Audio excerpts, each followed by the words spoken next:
નમસ્કાર દર્શક મિત્રો, હું જપન શાહ, કાનમ એક્સપ્રેસ તંત્રી. આજે આપણે લઈને આવ્યા છે વિશેષ સમાચાર. વાત છે ગંભીરા બ્રિજની દુર્ઘટના. તારીખ 9ના રોજ બનેલી ગંભીરા બ્રિજની દુર્ઘટનામાં મૃત્યુ પામનાર લોકોને 4 લાખ રૂપિયા તંત્ર દ્વારા અપાઈ ગયા.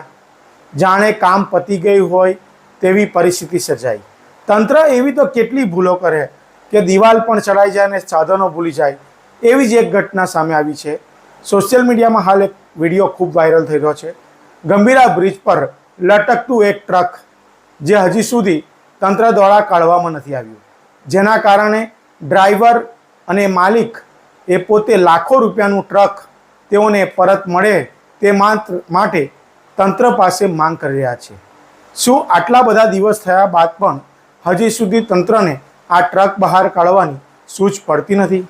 આવા સમાચાર જોતા रहो कानम एक्सप्रेस। सर, मेरा नाम रविंद्र कुमार है। मैं अहमदाबाद से दहेज भरने जा रहा था गाड़ी, तो अपने 7:45 या 8 के करीब गंभीरा ब्रिज पे पहुंचे थे। तो वहाँ पे थोड़ा बहुत ट्रैफिक लगा था। ट्रैफिक में अपने भी मतलब एक के पीछे एक सब खड़ा ही था। तो सामने से भी गाड़ी आ रहा था, हमारे साइड की गाड़ी उस समय रुका था। तो एकाएक ऐसा हुआ कि बस 2 सेकंड के अंदर ब्रिज टूट गया वहाँ पे। तो तुरंत आपने क्या किया? तो तुरंत अपने यही मतलब 2 सेकंड में जैसा हुआ तो अपने को ऐसा ही लगा कि 10 सेकंड के लिए 15 सेकंड के लिए कि हम भी ही नीचे जा रहे हैं। तो मतलब जब अपने को अपना दिमाग भ्रम हो गया। जब 10-15 सेकंड के बाद होश आया अपने को थोड़ा, तो मैं देखा कि मेरी गाड़ी यहाँ लटकी पड़ी है। तो मैं नीचे देखा, इधर-उधर देखा, तो फिर तुरंत हैंड ब्रेक खींच के गाड़ी चालू में ही छोड़ के भाग गया ऊपर। 3 फीट ऊपर छलांग मार के अपने चढ़ के ऊपर चले आए। क्या महसूस हो रहा था उस टाइम? आप बच गए, मतलब ऐसा कुछ हो रहा था? क्या क्या लग रहा था आपको? सर, उस समय हमको ऐसा लग रहा था कि हमको ऊपर वाले ही ने बचाया है और किसी का यहाँ क्या है। अब हमारे सामने जितने थे 60 फीट के अंदर, जो मतलब ये पिल्लर से वो पिल्लर तक का जितने भी थे सबके सब नीचे चले गए थे। सिर्फ हाँ, आप अपने आप को खुशनसीब मानते हो? मैं अपने आप को क्या अपने ऊपर वाले को ही खुश नसीब मांगता हूँ जो कि वो हमको बचा के लाए हैं यहाँ पे। अच्छा, अभी आप आपकी जो जो ट्रक बहुत वायरल हुआ है, आपका आपका ट्रक अभी किस हालत में है? अभी सर उसी हालत में है जैसे पहले गिरा था, उसी हालत में है। प्रशासन कोई सुनवाई नहीं हो रही है वहाँ पे। किस किस को बोला आपने? क्या क्या बोला? वहाँ पे अपने मामलेदार के पास में गए थे, फिर इसके बाद कलेक्टर के पास में गए थे। और उधर आनंद ये वाले बोलते हैं कि मतलब वो नदी दोनों जिले में आता है, आनंद और बड़ोदरा में। तो इधर वाले से बोलते हैं उधर वो वाले करेंगे, उधर वाले बोलते हैं उधर वाले करेंगे। तो अब इसमें बीच में आप लटके हुए हो, बीच में हमको वहाँ लटका के पड़ा है। तो अभी क्या चाहते हैं आप? सर, हम यही चाहते हैं कि हमारा गाड़ी वहाँ से निकल जाए। वहाँ पे हमारा भी जो सामान है अभी भी मेरा गाड़ी में ही सब पड़ा है। तो क्या हमारे द्वारा प्रशासन से क्या रिक्वेस्ट अब करोगे? यही रिक्वेस्ट है सर, अपना भी वहाँ से गाड़ी निकल जाए। कैसा भी प्रशासन से यही रिक्वेस्ट है कि हमारा गाड़ी निकल जाए, हमारा भी रोजी रोटी चले, हमारा घर भी परिवार चले। हाँ, क्योंकि पूरे परिवार में अकेला ही मैं इंसान हूँ यहाँ मतलब कमाने वाला। क्या नाम आपका? रविंद्र कुमार। आपकी તમારી ગાડી ક્યાંથી ક્યાં જઈ રહી હતી, શું ઘટના બની તમારા ડ્રાઈવર સાથે, સ્પીડ સંપર્ક કર્યો? મારી ગાડી અમદાવાદથી દહેજ જવાથી અને મારા પર 8 વાગ્યાના આજુબાજુ કોઈ બીજા નંબરથી ડ્રાઈવર નંબરથી ફોન કર્યો.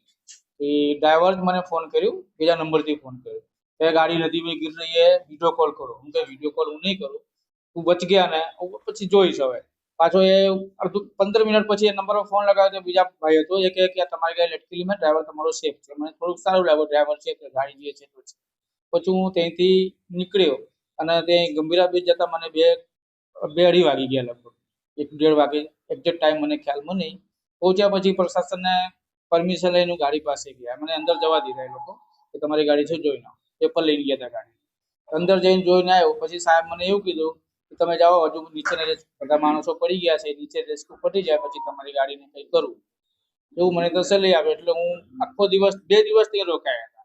બીજા દિવસથી નીચેનો પર રેસ્ક્યુ ચાલુ જ હતો, એટલે લોકો કશું કર્યા નહીં. પછી મને પીઆઈ સાહેબ કહ્યું તમે જાઓ, જ્યારે તમારી ગાડી નીકળશે હું તમને કોલ કરી દઈશ. નંબર લઈ લીધા છે. પછી 3 દિવસ 4 દિવસ પછી એને કોલ કર્યું કે હવે તો નીચેને પટ્યું નહીં. પાછું મને એના પછી ફોન કર્યો કઈ એક મને એ પાછું એવું કીધું કે આરએમબી ટીમ વાળો અને કલેક્ટર સાહેબ પાસે છે, આપણે હાથમાં કંઈ નહીં, પીઆઈ સાહેબ. એટલે હું આરએમબી ટીમનો કોઈ નંબર એ લોકો આપ્યા, એના હાથે ગઢવી સાહેબ કહી એને વાત થઈ. એ બીજા નંબર બરોડા વાળા નંબર આપી, એના હાથે વાત થઈ. કાલથી એના બી કોન્ટેક્ટ બંધ છે, લોકો ફોન નથી ઉપાડતા. હવે કરવાનું કહીશ, મારે ગાડી કાઢીને આપશે કોણ? હાલની પરિસ્થિતિ શું છે, તમારી માંગ શું છે? મારી માંગ એવું છે કે મારી ગાડીના 1 લાખ રૂપિયાનો જે હપ્તો છે 85,000 મારો હપ્તો છે એ હપ્તો મારો બેંક વાળા આપવાનો છે. ઇન્સ્યોરન્સ વાળા કે ગાડી તૂટે તો જ આપું, કોના પાસે લેવાની છે? એમાં મારી શું ભૂલ? કોઈ બ્રિજ ભાઈ ગયા મારી કઈ ભૂલ છે એની અંદર? મારે તો નુકસાન થયા પછી હું ધક્કો ખાઉં, પેલા આનંદ જાઉં collector office, Baroda collector office જાઉં.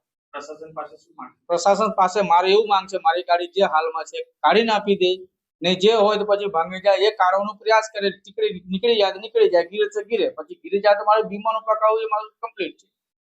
મારો કામ તો ચાલતું, એમ જ ગાડી ઉભી, મારે લાખ રૂપિયા કઈથી ભરવાના? શું નામ છે તમારું? પ્રમોશંકર પાલ. Subscribe now and press the bell icon.